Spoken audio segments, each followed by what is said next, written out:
ربنا آتنا فی الدنیا حسنہ وفی الآخرۃ حسنہ کی ایک اور بہت ہی خوبصورت بات وہ یہ ہے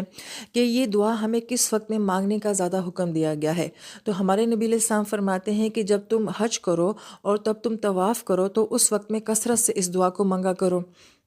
اب میری مذہبی سوچ یہ کہتی ہے کہ یہ اتنا روحانی سفر ہے، میں بیت اللہ کے اتنے قریب ہوتی ہوں تو وہاں مجھے دنیا مانگتے ہوئے اللہ سے شرم آتی ہے۔ میں وہاں مانگوں تو صرف اللہ کو مانگوں، بے شک کہ اللہ سے اللہ ہی کو مانگنا چاہیے، مگر نبی علیہ السلام سے زیادہ تقوی والے تو ہم نہیں ہو سکتے، زیادہ ایمان والے تو ہم نہیں ہو سکتے۔ ہمیں یہ بتایا جاتا ہے کہ ہر اچھی عبادت یا ہر روحانی سفر میں انسان دنیا بھی مانگے اور دین بھی مانگے، اس لیے کہ اللہ تعالیٰ سے اس کی دنیا کا حلال طریقے سے سوال کرنا جو ہے یہ گناہ نہیں ہے، بلکہ یہ بھی عین عبادت ہے۔ لہٰذا طواف میں انسان کتنا اللہ تعالیٰ سے اپنے آپ کو قریب محسوس کرتا ہے، اور اس وقت میں نبی علیہ السلام فرماتے ہیں یہ دعا مانگو۔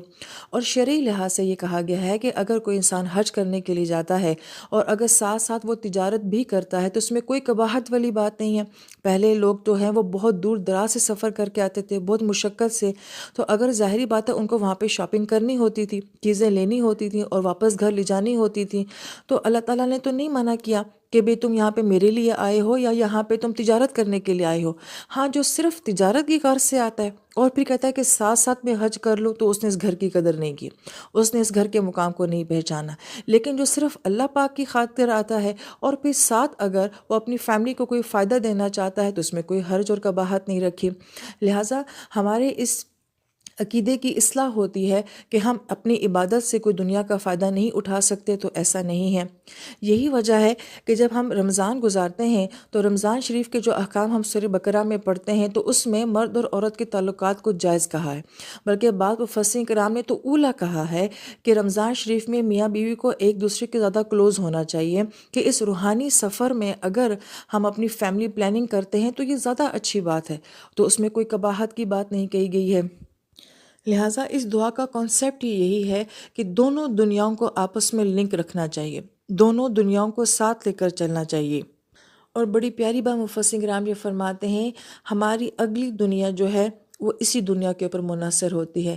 جیسی دنیا میں یہاں گزار رہا ہوں ایسی ہی دنیا میں وہاں پہ بھی تیار کر رہا ہوں۔ بڑی پیاری بات اہل علم یہ کہتے ہیں کہ جیسا دن آج کا میرا گزرا ہے ویسا ہی میرا آخرت کا دن تیار ہو رہا ہے۔ ہم ان دو دنیاؤں کو آپس میں الگ نہیں کر سکتے، یہ ساتھ ساتھ چلتی ہیں۔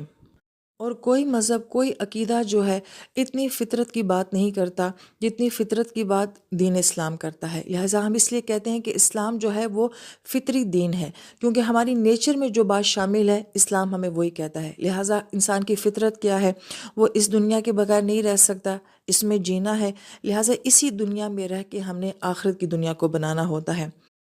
اور پھر فرمایا وَقِنَا عَذَابَ النَّارِ، اور ہمیں آگ کے عذاب سے بچا۔ ظاہری بات ہے کہ جس کی زندگی میں آگ کا کوئی پہلو ہوگا اس کی زندگی میں حسن نہیں ہو سکتا، تو گویا کہ آگ سے پناہ مانگ کے جو ہے وہ دونوں دنیاؤں کے حسن کی تکمیل کی جو ہے وہ دعا کی گئی ہے۔ پھر اس دعا کا بھی اور اکثر انبیاء علیہ السلام کی دعاؤں کے اندر جو ہم خوبصورت پہلو دیکھتے ہیں وہ یہ کہ ہمیشہ جمع کے سیغے کے ساتھ بات کی جاتی ہے، ربنا، اے ہمارے رب، آتنا، ہم سب کو دے اچھی دنیا، واقعنا، ہم سب کو بچا آگ کے عذاب سے۔ بڑی پیاری بات مفسر کرام یہ فرماتے ہیں کہ قرآن ہمیشہ ہمیں بہت بڑے ویو سے دیکھنے کو کہتا ہے، بہت بڑی سوچ سے سوچنے کو کہتا ہے۔